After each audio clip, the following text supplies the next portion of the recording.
Test 4. You will hear a number of different recordings, and you will have to answer questions on what you hear. There will be time for you to read the instructions and questions, and you will have a chance to check your work. All the recordings will be played once only. The test is in 4 sections. At the end of the test, you will be given 10 minutes to transfer your answers to an answer sheet. Now turn to Section 1. Section 1. You will hear a woman telephoning for information about a festival. First, you have some time to look at questions 1 to 7.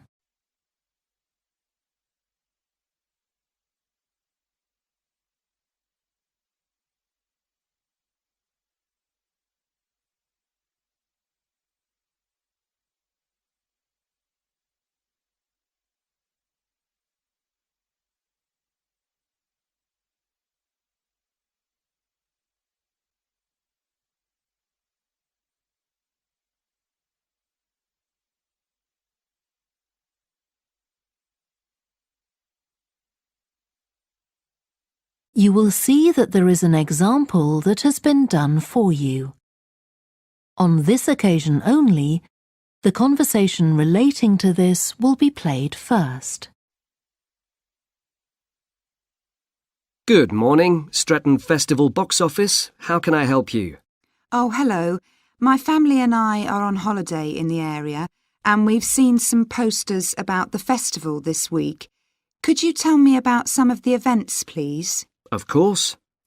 First of all, are there still tickets available for the jazz band on Saturday? There are, but only £15. The £12 seats have all been sold. The man says that tickets are available for £15, so 15 has been written in the space. Now we shall begin. You should answer the questions as you listen because you will not hear the recording a second time. Listen carefully and answer questions 1 to 7. Good morning, Stretton Festival box office. How can I help you? Oh, hello. My family and I are on holiday in the area, and we've seen some posters about the festival this week. Could you tell me about some of the events, please? Of course. First of all, are there still tickets available for the jazz band on Saturday? There are, but only £15. The £12 seats have all been sold. OK, and the venue is the school, isn't it? Yes, that's right. The secondary school. Make sure you don't go to the primary school by mistake. And there's an additional performer who isn't mentioned on the posters. Carolyn Hart is going to play with the band. Oh, I think I've heard her on the radio. Doesn't she play the oboe or flute or something? Yes, the flute. She usually plays with symphony orchestras, and apparently this is her first time with a jazz band. Well, I'd certainly like to hear her. Then the next thing I want to ask about is the duck races. I saw a poster beside a river. What are they exactly? Well, you buy a yellow plastic duck, or as many as you like. They're £1 each. And you write your name on each one. There'll be several races, depending on the number of ducks taking part. And John Stevens, a champion swimmer who lives locally, is going to start the races. All the ducks will be launched into the river at the back of the cinema. Then they'll float along the river for 500 metres, as far as the railway bridge. And are there any prizes? Yes. The first duck in each race to arrive at the finishing line wins its owner free tickets for the concert on the last night of the festival. You said you can buy a duck. I'm sure my children will both want one. They're on sale at a stall in the market. You can't miss it. It's got an enormous sign showing a couple of ducks.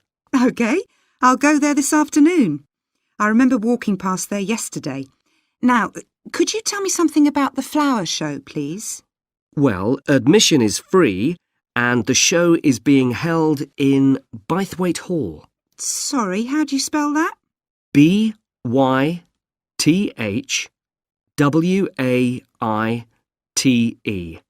Bythwaite. Is it easy to find? I'm not very familiar with the town yet. Oh, you won't have any problem. It's right in the centre of Stretton. It's the only old building in the town, so it's easy to recognise. I know it. I presume it's open all day. Yes, but if you'd like to see the prizes being awarded for the best flowers, you'll need to be there at 5 o'clock. The prizes are being given by a famous actor, Kevin Shapless. He lives nearby and gets involved in a lot of community events. Gosh, I've seen him on TV. I'll definitely go to the prize giving. Right. Before you hear the rest of the conversation, you have some time to look at questions 8 to 10.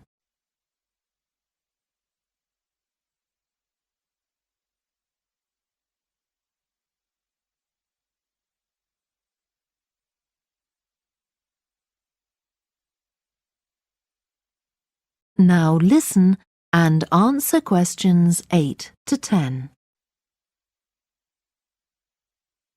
I've seen a list of plays that are being performed this week, and I'd like to know which are suitable for my children and which ones my husband and I might go to. How old are your children? 5 and 7. What about The Mystery of Muldoon? That's aimed at 5 to 10-year-olds. So if I take my children, I can expect them to enjoy it more than I do? I think so. If you'd like something for yourself and your husband and leave your children with a babysitter, you might like to see Fire and Flood. It's about events that really happened in Stretton 200 years ago, and children might find it rather frightening. Oh, thanks for the warning. And finally, what about Silly Sailor? That's a comedy, and it's for young and old. In fact, it won an award in the Stretton Drama Festival a couple of months ago. OK. Well, goodbye and thanks for all the information. I'm looking forward to the festival. Goodbye. That is the end of section 1. You now have half a minute to check your answers.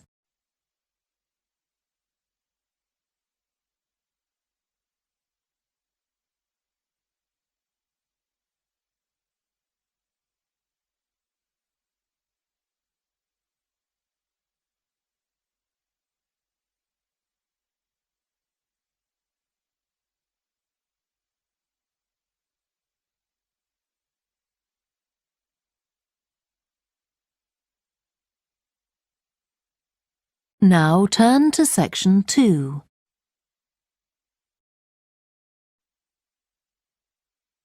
Section 2. You will hear a guide at an art museum talking to a group of visitors. First, you have some time to look at questions 11 to 16.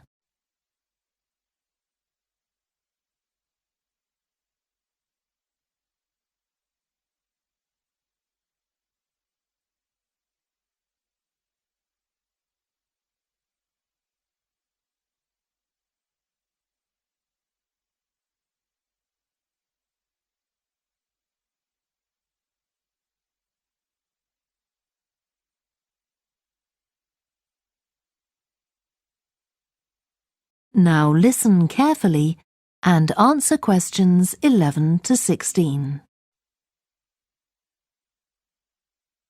Good morning and welcome to the museum, one with a remarkable range of exhibits which I'm sure you'll enjoy. My name's Greg and I'll tell you about the various collections as we go around. But before we go, let me just give you a taste of what we have here. Well, for one thing, we have a fine collection of 20th and 21st century paintings, many by very well-known artists. I'm sure you'll recognize several of the paintings. This is the gallery that attracts the largest number of visitors, so it's best to go in early in the day before the crowds arrive. Then there are the 19th century paintings.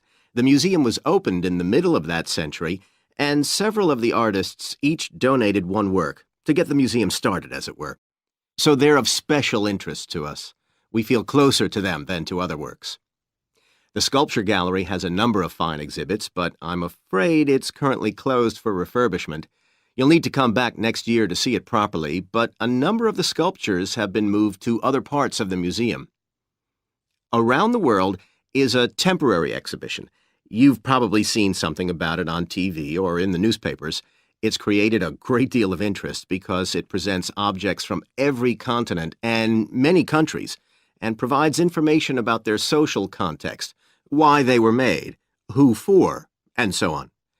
Then there's the collection of coins. This is what you might call a focused specialist collection because all the coins come from this country and were produced between 2,000 and 1,000 years ago. And many of them were discovered by ordinary people digging their gardens and donated to the museum. All our porcelain and glass was left to the museum by its founder when he died in 1878, and in the terms of his will, we're not allowed to add anything to that collection. He believed it was perfect in itself, and we don't see any reason to disagree. Before you hear the rest of the talk, you have some time to look at questions 17 to 20.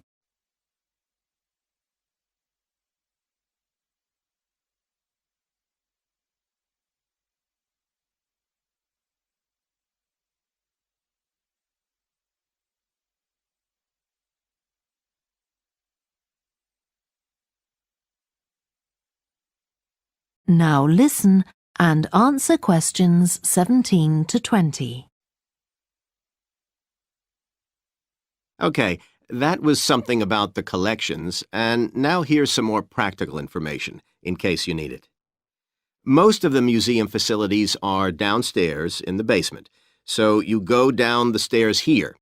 When you reach the bottom of the stairs, you'll find yourself in a sitting area with comfortable chairs and sofas where you can have a rest before continuing your exploration of the museum.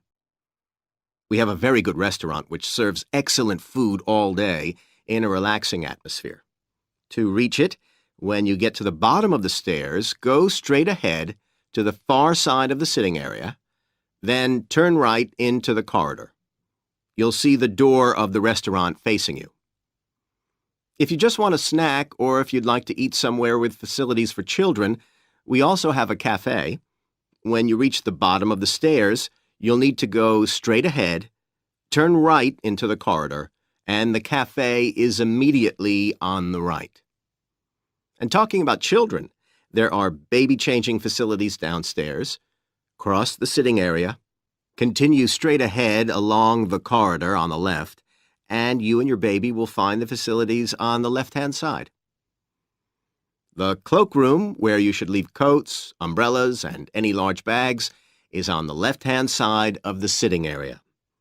It's through the last door before you come to the corridor.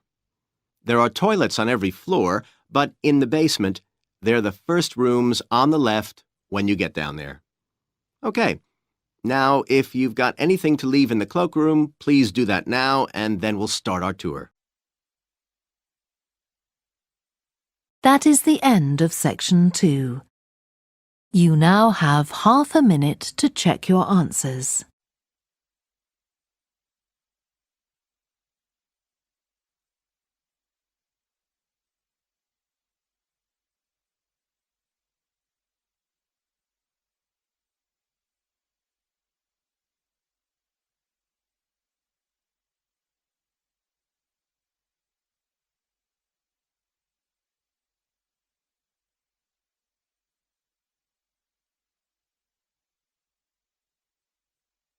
Now turn to section 3.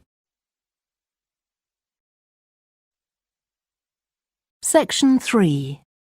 You will hear a student called Joanna talking to her new supervisor about some research she has done on psychology and music. First, you have some time to look at questions 21 to 26.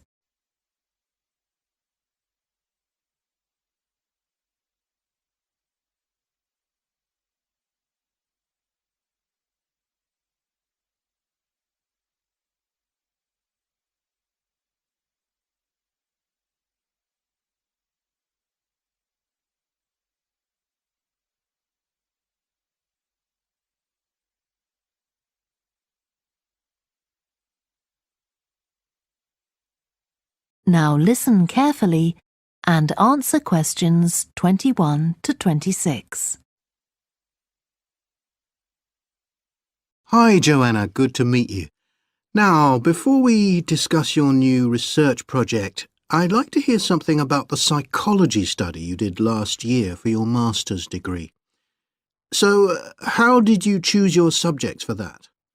Well, I had 6 subjects, all professional musicians and all female. 3 were violinists, and there was also a cello player and a pianist and a flute player. They were all very highly regarded in the music world, and they'd done quite extensive tours in different continents, and quite a few had won prizes and competitions as well. And they were quite young, weren't they? Yes, between 25 and 29. The mean was 27.8. I wasn't specifically looking for artists who'd produced recordings, but this is something that's just taken for granted these days, and they all had. Right. Now, you collected your data through telephone interviews, didn't you? Yes. I realised if I was going to interview leading musicians, it'd only be possible over the phone because they're so busy. I recorded them using a telephone recording adapter. I'd been worried about the quality, but it worked out all right. I managed at least a 30-minute interview with each subject, sometimes longer. Did doing it on the phone make it more stressful? I'd thought it might. It was all quite informal, though, and in fact they seemed very keen to talk. And I don't think using the phone meant I got less rich data. Rather the opposite, in fact. Interesting. And you were looking at how performers dress for concert performances? That's right. My research investigated the way players see their role as a musician and how this is linked to the type of clothing they decide to wear. But that focus didn't emerge immediately. When I started, I was more interested in trying to investigate the impact of what was worn on those listening, and also whether someone like a violinist might adopt a different style of clothing from, say, someone playing the flute or the trumpet. It's interesting that the choice of dress is up to the individual, isn't it?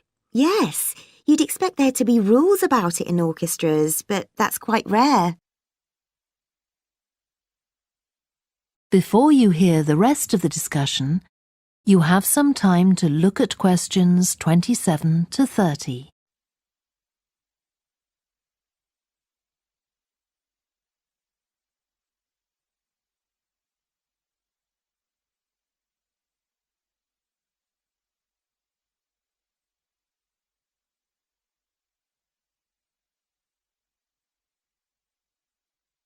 Now listen and answer questions 27 to 30. You only had women performers in your study. Was that because male musicians are less worried about fashion? I think a lot of the men are very much influenced by fashion, but in social terms, the choices they have are more limited. They'd really upset audiences if they strayed away from quite narrow boundaries. Now, popular music has quite different expectations. Did you read Mike Frost's article about the dress of women performers in popular music? No. Well, he points out that a lot of female singers and musicians in popular music tend to dress down in performances and wear less feminine clothes, like jeans instead of skirts. And he suggests this is because otherwise they'd just be discounted as trivial. But you could argue they're just wearing what's practical. I mean, a pop music concert is usually a pretty energetic affair. Yes, he doesn't make that point, but I think you're probably right. I was interested by the effect of the audience at a musical performance when it came to the choice of dress. The subjects I interviewed felt this was really important. It's all to do with what we understand by performance as a public event. They believed the audience had certain expectations, and it was up to them as performers to fulfil these expectations, to show a kind of esteem. They weren't afraid of looking as if they'd made an effort to look good. I think in the past, the audience would have had those expectations of one another too, but that's not really the case now. Not in the UK, anyway. No. And I also got interested in what sports scientists are doing too with regard to clothing. Musicians are quite vulnerable physically, aren't they? Because the movements they carry out are very intensive and repetitive. So I'd imagine some features of sports clothing could safeguard the players from the potentially dangerous effects of this sort of thing. Yes, but musicians don't really consider it. They avoid clothing that obviously restricts their movements, but that's as far as they go. Anyway, coming back to your own research, do you have any idea where you're going from here? I was thinking of doing a study using an audience, including... That is the end of section 3. You now have half a minute to check your answers.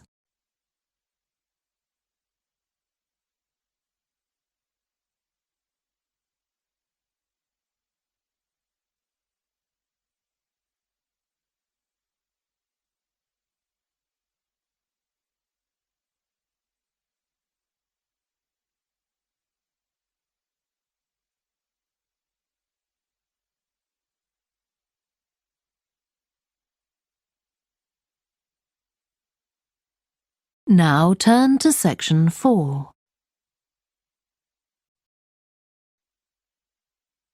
Section 4. You will hear part of a lecture about a way of reducing the amount of carbon dioxide in the atmosphere. First, you have some time to look at questions 31 to 40.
Now listen carefully and answer questions 31 to 40.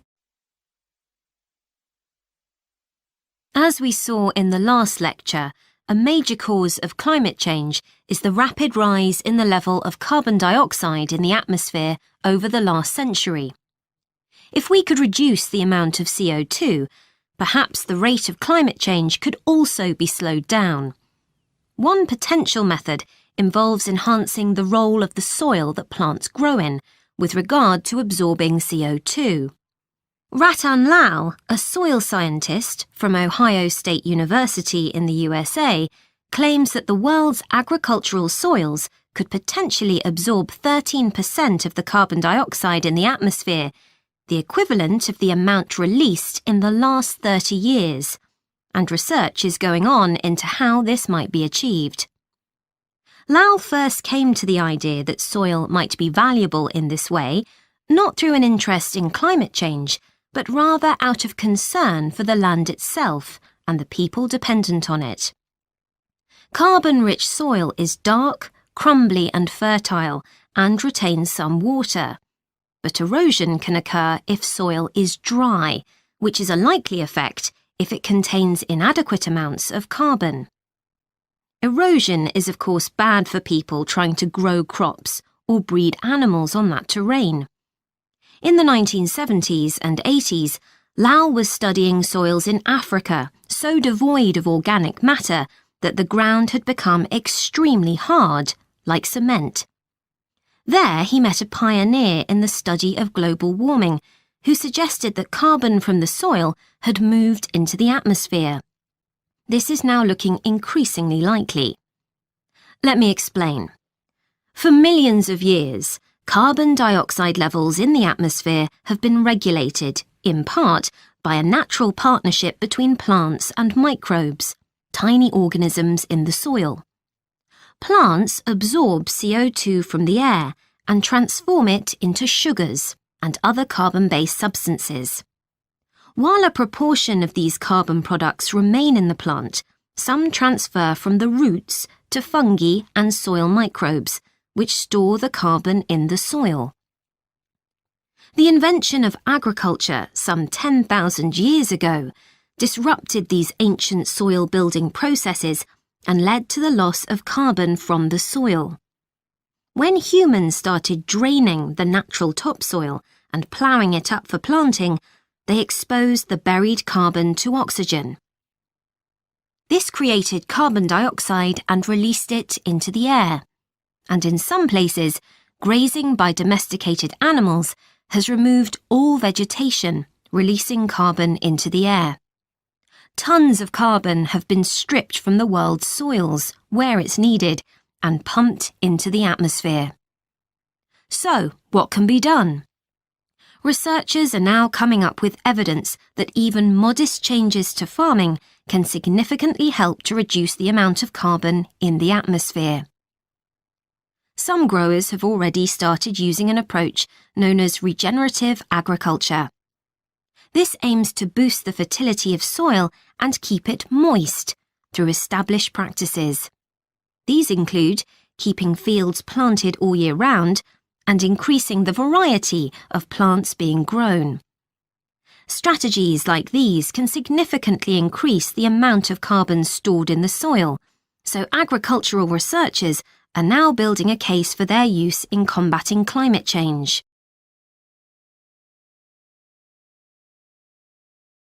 One American investigation into the potential for storing CO2 on agricultural lands is taking place in California. Soil scientist Wendy Silver of the University of California, Berkeley, is conducting a first-of-its-kind study on a large cattle farm in the state. She and her students are testing the effects on carbon storage of the compost that is created from waste, both agricultural, including manure and corn stalks, and waste produced in gardens, such as leaves, branches, and lawn trimmings. In Australia, soil ecologist Christine Jones is testing another promising soil enrichment strategy. Jones and 12 farmers are working to build up soil carbon by cultivating grasses that stay green all year round. Like composting, the approach has already been proved experimentally. Jones now hopes to show that it can be applied on working farms and that the resulting carbon capture can be accurately measured. It's hoped in the future that projects such as these will demonstrate the role that farmers and other land managers can play in reducing the harmful effects of greenhouse gases. For example, in countries like the United States, where most farming operations use large applications of fertilizer, changing such long-standing habits will require a change of system. Ratan Lal argues that farmers should receive payment, not just for the corn or beef they produce, but also for the carbon they can store in their soil. Another study being carried out. That is the end of section 4. You now have half a minute to check your answers.